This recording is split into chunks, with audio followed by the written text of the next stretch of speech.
Hello, everyone. I'm Rick Becker, host of the Irish Baseball Podcast, joined today by Michelle O'Mahony. Is that right? Yeah, it's close enough. I do my best. Thank you so much for joining us today. Yeah, you're very welcome, Rick. I'm delighted to be on with you.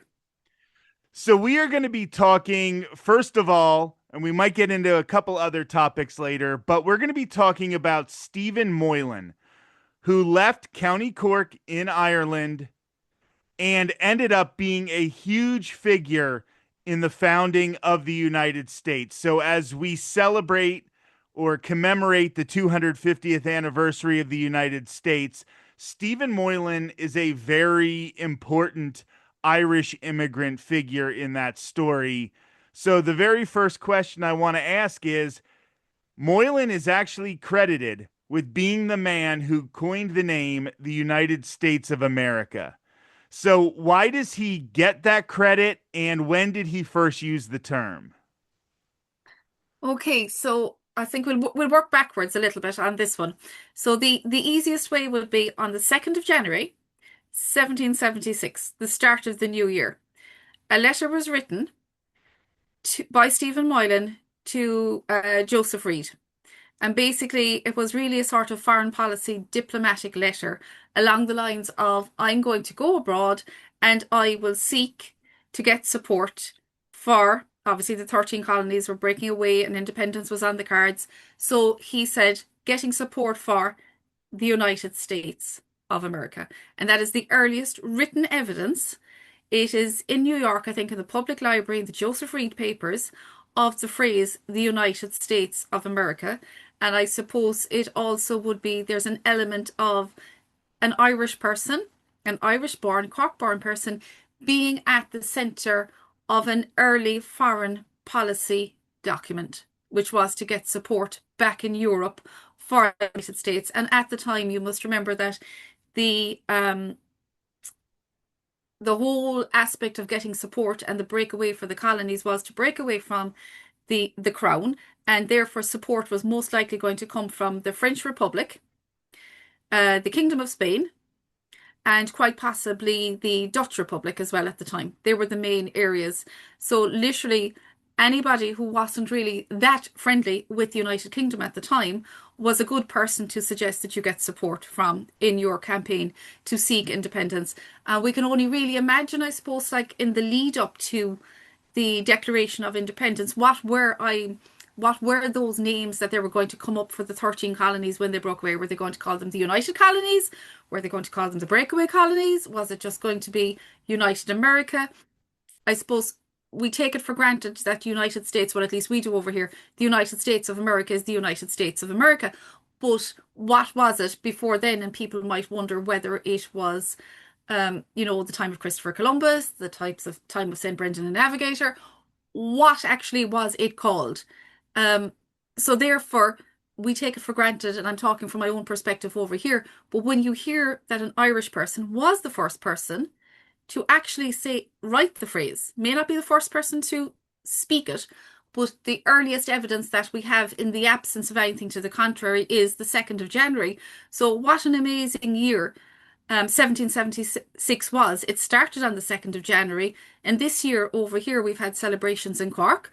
I know there was a number of Facebook posts in Ireland went out just celebrating the new year. This year, it's like this is the 250th anniversary year of the founding of the United States.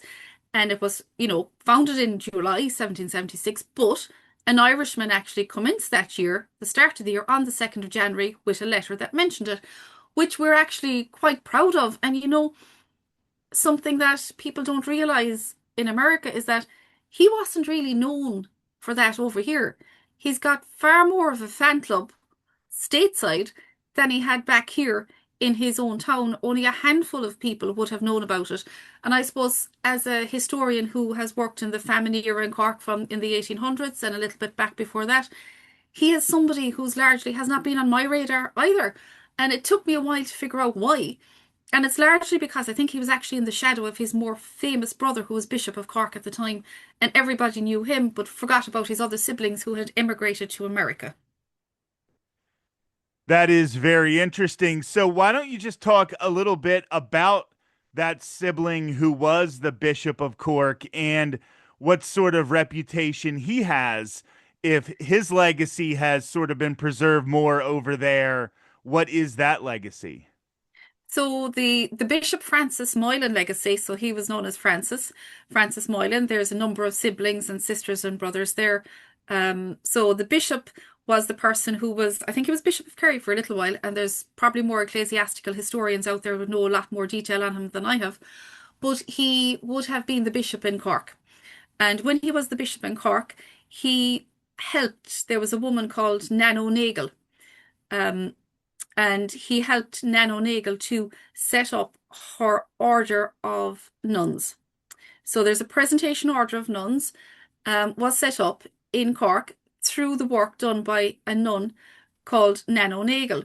And after Nan O'Nagel, throughout, I suppose, her endeavours to set up her convents in Cork, he supported her in her endeavour. But after she passed away, she had to get recognition, I'm told, for her order. And he then went to Rome and he secured the permission for that order to continue.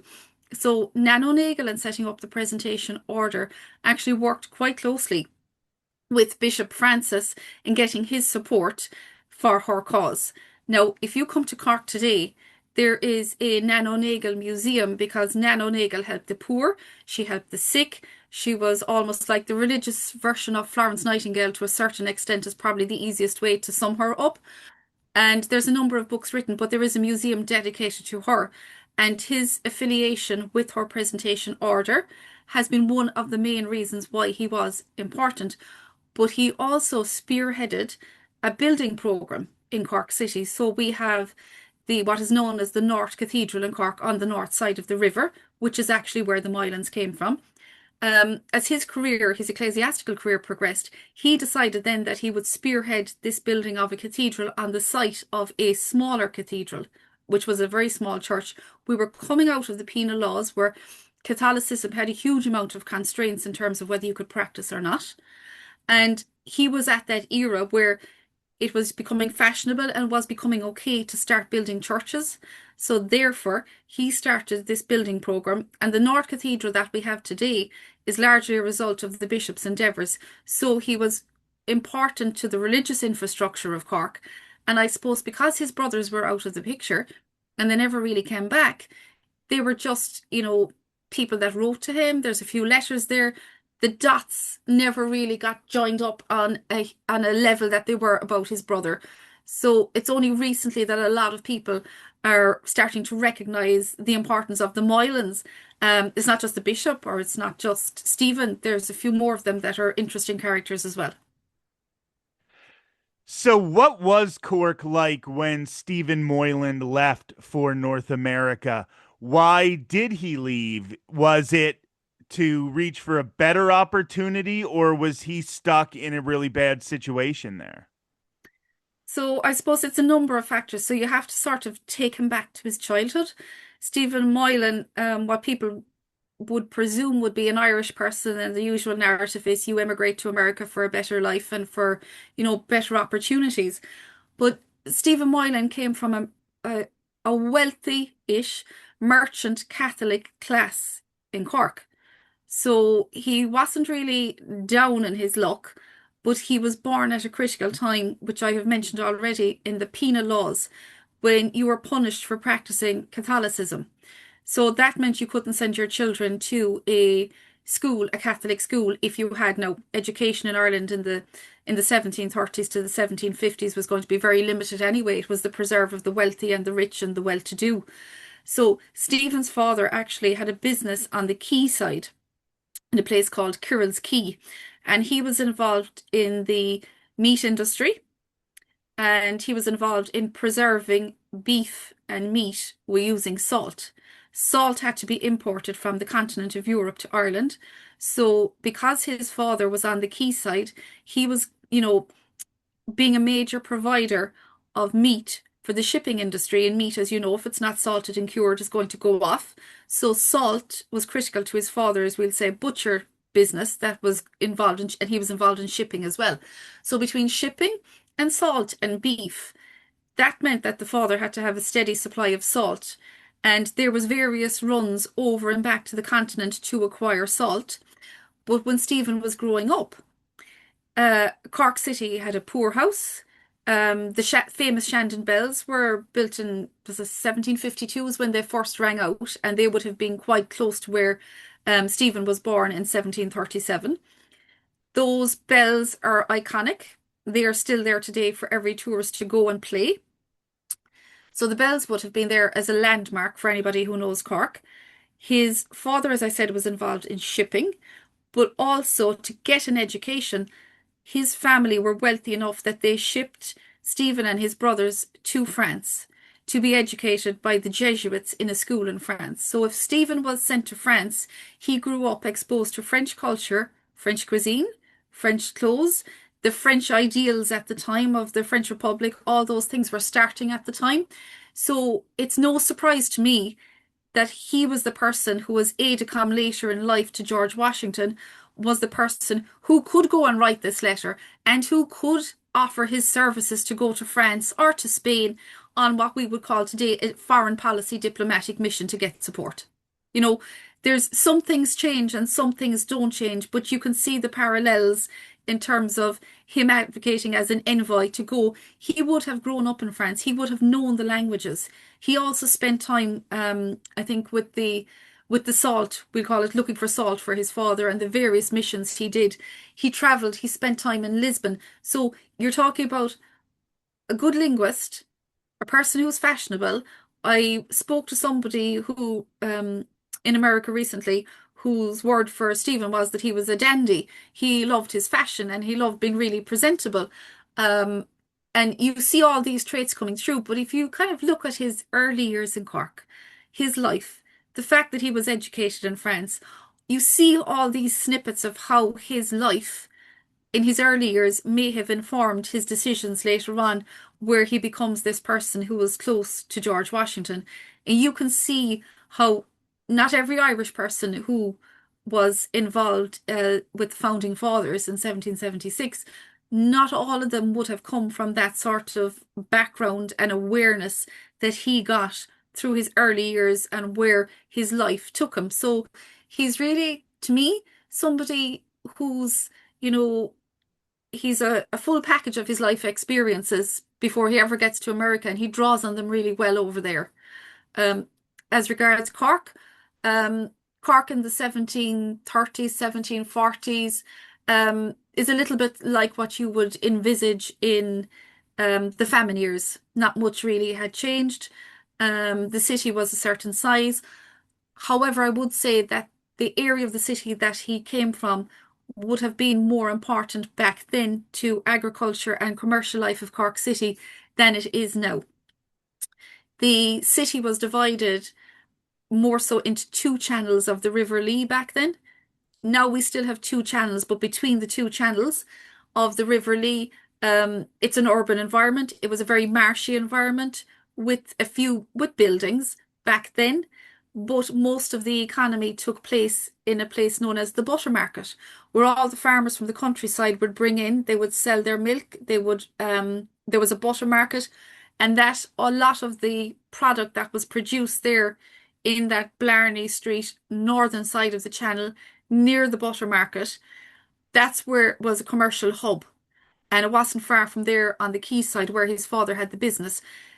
So the north side of the city gradually declined then over the next 100 years into the time of the famine, where the butter market was still there, but the area of commerce, business, banking all moved to the southern channel of the river, down towards what's known as South Mall, where the hotels and the posh hotels sprung up then in the 1840s to the 1860s. So 1750 would have been slightly more agricultural in terms of its commercial based activities. Plus, there was a road from not far from Blarney Street, where he was born, right out to the rest of the county, where people from counties like West Cork and Kerry would have travelled in on horse and cart to sell their produce. So, an agricultural economy in the main back then, there obviously was shipping. So they were situated right for business, for to make profit, for shipping, and all those things that his father and family were involved in. And you had mentioned briefly that he served as aide de camp for General Washington. We've Hmm. talked in the past about John Fitzgerald, Hmm. another Irishman who served as aide de camp for Washington. Of course, famously, Alexander Hamilton was aide de camp. So this was a very, very prestigious role. And Washington seemed to appreciate having Catholics and particularly Irish Catholics in his ranks and even close to him with John Fitzgerald and Stephen Moylan serving as aide de camp. He put a lot of trust in them. The Continental Congress also went to great lengths to try to show respect for Catholicism, specifically due to the fact that, as you mentioned, they needed France and Spain Mm. to remain allies. So they wanted to do things to show that there would be respect for this religion in the new country. Did Moylan's Catholic religion or his Irish heritage ever seem to impede him in any ways? I think Washington was fairly accepting of Irish Catholics, but was that something that did cause him issues when he first came to America? Okay, so I don't know much about his initial years when he first came, but from what I've seen and what I've studied and looking at his wife and the Van Horn family and all these different connections, I don't think that it came across him in any way. I think the fact that it led him initially as a child to be educated abroad gave him this worldly experience that allowed him to be able to assimilate with different cultures, to speak different languages. And, he knew that as a Catholic, he was sent abroad because he was being penalized for being a Catholic in his own country of birth. And I think probably in joining the ranks of the Continental Army and in working as aide-de-camp, being appointed as aide-de-camp, I think there was a sense that these Catholics of those, we'll say, origins were hoping that they could achieve and help America to do what people back home in Ireland hoped that they could do and which they didn't succeed in doing for the best part of another 200 years afterwards. So, when you think of it that way, he understood what it was like to be on the outside. He understood why he was being sent was because it was frowned upon to be a Catholic. And I think the, the idea of um, the friend of my enemy is my friend, that sort of syndrome really caused them to really group together you know, the anybody who was, anti-crown, we were definitely going to come together and we were going to rally to Washington's side. And there was also, I suppose, that split that happened amongst the Puritans and everything a few years earlier.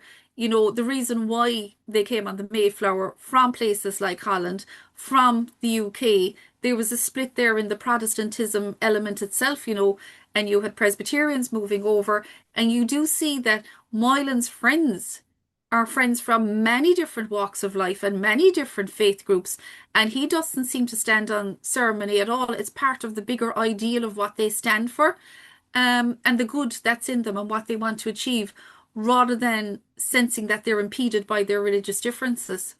And I don't think there was. If there was differences, it hasn't come on my radar so far. Now, that's not to say that there wasn't behind closed doors, but um, he does appear to be this all-round character coming from a background that showed him what religious conflict can do, but yet drew on all his life's experiences to make that work. You know, his friendship with George Washington was not something that just happened out of thin air. That was going for quite a long time, even before his appointment, as aide-de-camp. He stayed friends with Washington for quite a long time, and he was involved in the Friendly Sons up in Philadelphia as well as one of their co-founders, you know. And one of the things that sometimes people over here may not realize, I know you realize it in America, is that the Friendly Sons of St. Patrick was for the relief of Irish immigrants. And even though some people may say it's predominantly a Catholic organization, it actually was allowing for the relief of immigrants of any religion, you know. especially those that may have been Methodist, Presbyterian, and Catholic. It was the relief of the Irish immigrant, is what it stood for, and to assist and to help people find a place to stay so that they didn't feel alone when they came to America. And one of the interesting people that he founded that with, I think, was a name called Fitzsimons, who actually was involved in signing on the Declaration of Independence subsequently later. So you're talking people in 1771 when he founded the Friendly Sons. These people are all friends 5, 6 years before we ever hear of a Declaration of Independence. So there's that clique and group above in Philadelphia that are of the same mindset, and they're all working together for the betterment of that local Philadelphia community. And Stephen was also joined up there by his brother Jasper. And Jasper Moylan is a whole other personality all to himself that would devote another podcast to. And I think even Jasper at one stage served as aide-de-camp as well to Washington, which is something Jasper's another brother then that seems to get overlooked a little bit because his career seemed to be in shipping, it was in insurance, and it was also in law. He was one of the attorneys. So what you have is you have sort of like the brainy legal brain on one side in the person of Jasper. You have the bishop back at home who's doing the religious side of things. And then you have this potential foreign policy envoy who speaks languages, who is willing to work with George Washington and the army. And there's another brother called John. And most people don't realize it. And John was involved in sequestering all the uniforms and getting a ship to bring all the uniforms across. And the green and the red. All of what we've heard is it's a full Moylan package. It's the three brothers working together behind the scenes. And we can Wow. even delve a little bit more if you want into Jasper's life, because even that comes up on a numerous other levels as well in the legal foundations of the United States. And like you said, that might have to be another conversation that we have in the future when hopefully you have a little more time. But I wanted to get into the founding of the Friendly Sons of St. Patrick in Philadelphia. It's Hmm. not really a coincidence that this happens in Philadelphia because I live in Pennsylvania. I was born and raised in Pennsylvania, Hmm. and it was founded by a Quaker, William Penn. The Hmm. entire purpose of Pennsylvania was to have religious freedom. So there were times that Philadelphia had the only Catholic churches in the British Empire because William Penn had it written that he would be able to have religious freedom in his colony. So there were times when the only place a Catholic could go and openly practice their religion was here in Pennsylvania. What was the impetus for starting the Friendly Sons of St. Patrick? You said their purpose, but was Moylan seeing that it was hard for Irish immigrants to sort of make their way into society, or was he just thinking, let's make it easier so that all of these So, people can have a place here? well, I think probably his own arrival in Philadelphia would have come with his own particular set of family circumstances. So he wouldn't have been the most downtrodden of immigrants when he did arrive. So he did come with clothes on his back, and he had been this experienced traveler, something that the others would not have done. His brothers as well, by virtue of who they were, all ended up in Philadelphia as well with good jobs and working in law and things like that. So that meant that they were fairly well heeled before they ever arrived. And I think it probably made him aware of, he saw what people at the bottom were going through in Ireland. He would have seen what people at the bottom were going through in France and Lisbon and other countries. And I know there's probably historians out there that probably have a lot more knowledge of his actual, I'd say, the nuts and bolts of his career in um in Philadelphia and his early years. But I would say he was largely shaped by his own experiences, and he realized then that others coming needed to have that welcome and needed to be able to find housing and lodging. And I think to a certain extent, maybe the diplomat that was forged in him through his experiences was coming out, whereby he was forging an alliance, between Ireland and the United States and the early years in Philadelphia, purely on the basis that it was one of the places where immigrant ships came from. A lot of people would have crossed over and gone to Canada or Nova Scotia and came down anyway and settled in Philadelphia because they knew there was an element of religious freedom there. Um, they knew it was like the kind of the heart of the new world at that time. And the Friendly Sons have got a huge amount of information on their website, and it's easy to find all of that. But I do think one of the things he did was there was a medal struck, and the medal, there was a medal that represented Ireland, it represented unity, it represented peace, and it represents an old word is on it, I think here, HIAR, which means the West. So the country from the West, which would mean Ireland from Philadelphia. And that lovely medal that they had struck at the time kind of represents that blend of Ireland and America and that sort of, if you want to use, for want of a better word, that special relationship that Hmm. was there back then. And I think, if you think of it on another level, his brother was the bishop. They were educated by the Jesuits. They knew the importance of, I suppose, being philanthropic and helping people. And that sort of caring, nurturing nature was probably in there somewhere when you look at the bishop and you look at his portfolio of helping get Nano Nagel's presentation order established because she was one of those very people, who was helping the downtrodden back home. She was helping children, she was helping the sick. So there's that sort of family, I suppose, connection between them all, that they all had something in common.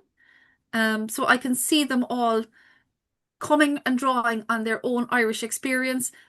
I do think the Friendly Sons has endured. Like, look how long it's there. It's there since 1771. I know they had their 255th recently because he founded it on St. Patrick's Day as well, and the very fact that it's founded on our National Saints' Day was the date that he founded it, that's just a little bit more than a coincidence in my mind. There was a deliberate assessment of why it was St. Patrick. And, at the time St. Patrick came to Ireland, it was a Christian faith. Protestantism, Catholicism, it was all the one. It was the Christian faith that was being spread.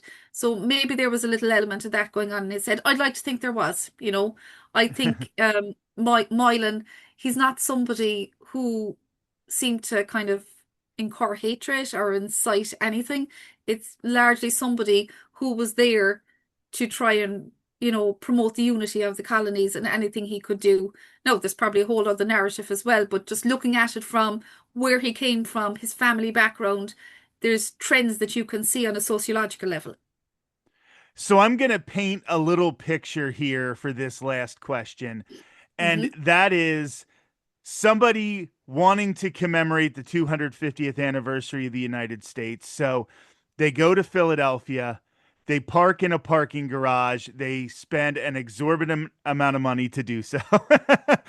And then they are walking to Independence Hall because Hmm. they have a tour scheduled.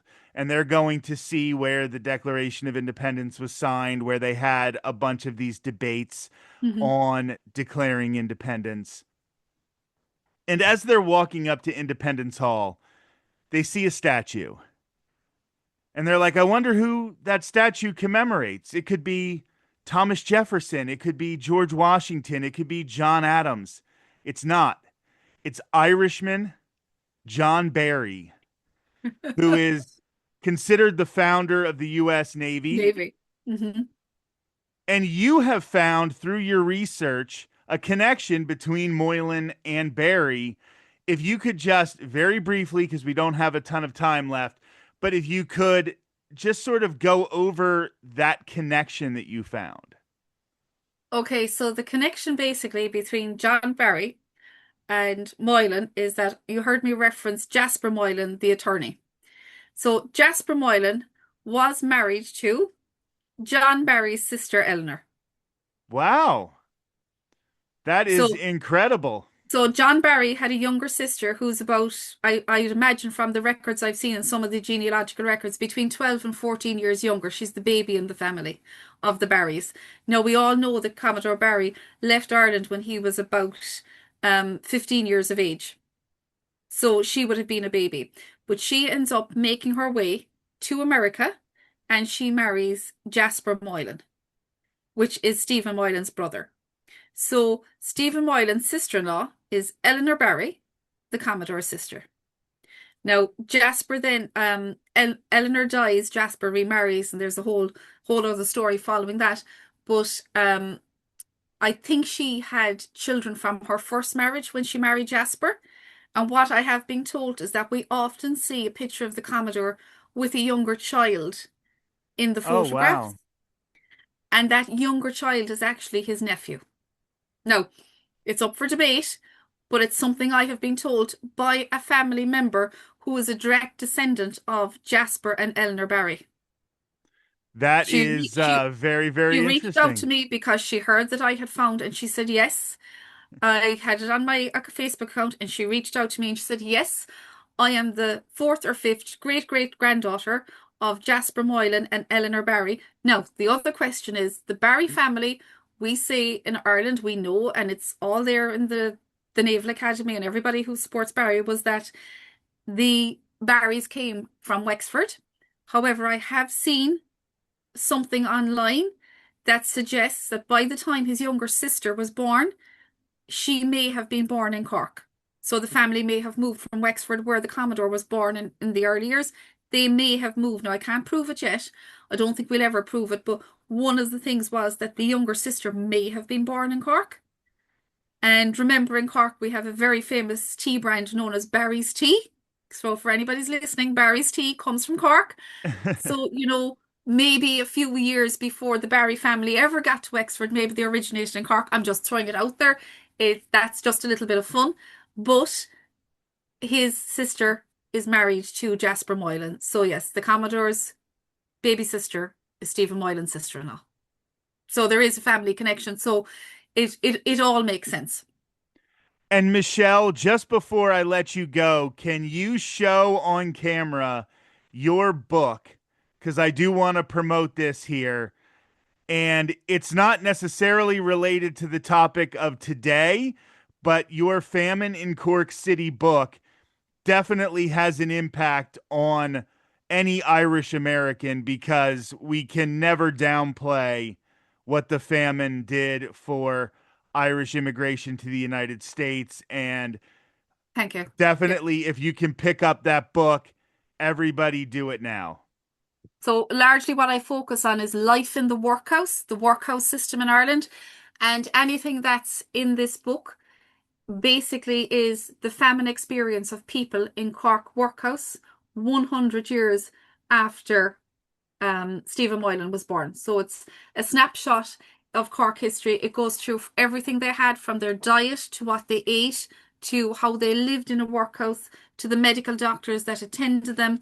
And this will give you a good idea of what life was like in Cork City during, I suppose, the city that Moylan came from 100 years later, and it'll give you a good idea what things were like beforehand, because I do trace the development of the workhouse, which was the poorhouse in the 1750s. So there is a few references in there to what life was like in Cork in 1750 when Jasper, Stephen, and Francis were growing up. That is absolutely incredible. Michelle, thank you so much for Not at joining all. us. Thank you And so much for having me. thank you for putting together these commemorations and highlighting the connection between the United States and Ireland, because I think sometimes it's a connection that even gets lost over here. There might be a lot of Irish Americans who celebrate their Irish heritage, but sometimes they're celebrating it more as an Irish American heritage, and they're not necessarily always thinking about the connections that they have to the nation of Ireland, to the people of Ireland. And I think by you having these commemorations and by telling these stories, hopefully we can, kind of get everybody feeling that connection a little bit again. So thank you so much. Not at all. Thank you so much. Thanks, Rick.